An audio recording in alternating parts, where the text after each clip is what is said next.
Now, I want to talk about big tech and how companies like Apple are threatening free speech in the West and sucking up to dictators everywhere else in a minute.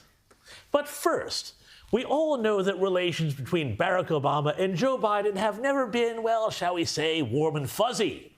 The story of Obama saying about the man who would become president, quote, "Don't underestimate Joe's ability to you-know-what things up," is legendary.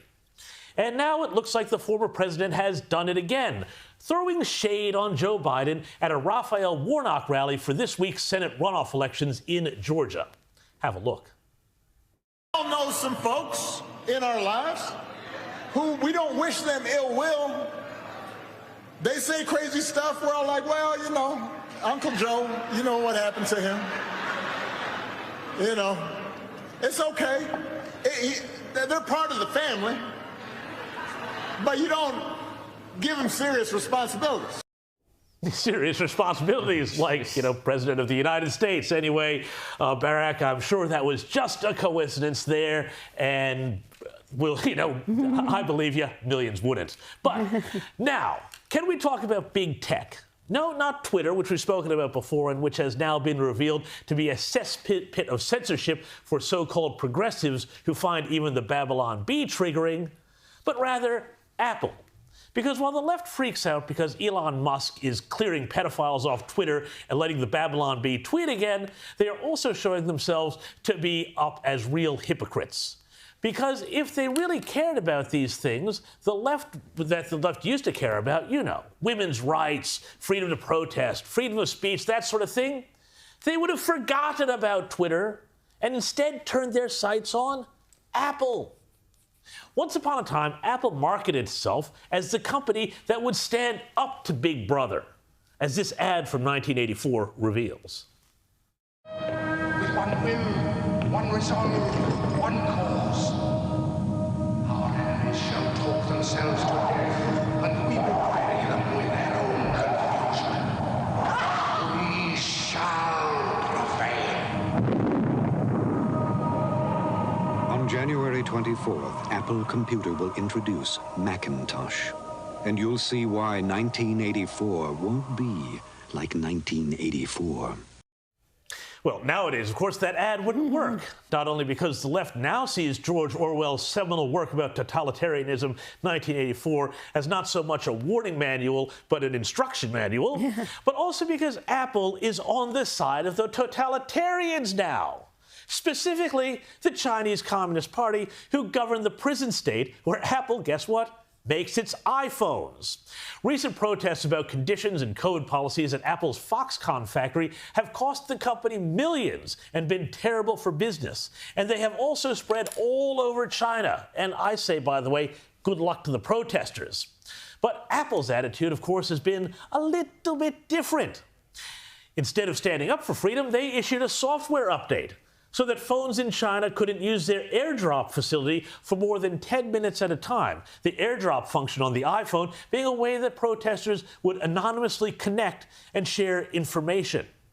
So much for smashing Big Brother like in that ad, hey? And Apple CEO Tim Cook wasn't that happy about being asked why they did this by a Fox News reporter on Friday. Do you support the Chinese people's right to protest? Do you regret restricting AirDrop access that protesters used to evade surveillance from the Chinese government? Do you think it's problematic to do business with the Communist Chinese Party when they suppress human rights? This, by the way, isn't the first time that Apple has sided with the CCP.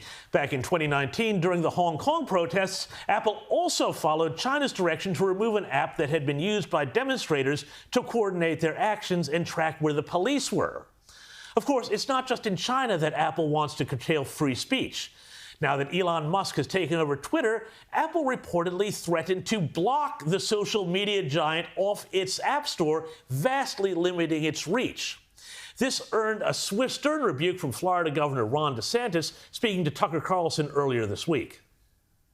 This is maybe the most powerful company in the entire world, certainly one of the most powerful companies in American history. They exercise more authority in some respects than even some governments do, and they're using their authority to protect the CCP. Will also try to limit speech here in the United States. They get a lot of benefits from the government, as you said, patent things like that. The social media companies get liability protection, and yet they turn around and they use that protection to marginalize voices they disagree with. So I think from the congressional perspective, though, they need to look at antitrust with these massive companies because they are exercising massive amounts of power over our society.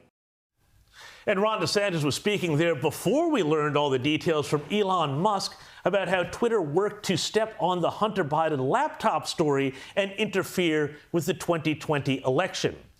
The great problem all of us have, of course, is that big tech is now so ingrained in all of our lives, and yet they compromise everything they touch, practicing a sort of autocrat's capitalism that should upend yours and my natural sympathy to companies over the government, because corporations like Apple have given China yet another lever over America and the West, compromising our values and reversing the promise that doing business with Beijing would mean Beijing would become more liberal. The opposite has happened, and it is well past time for us to do something about it.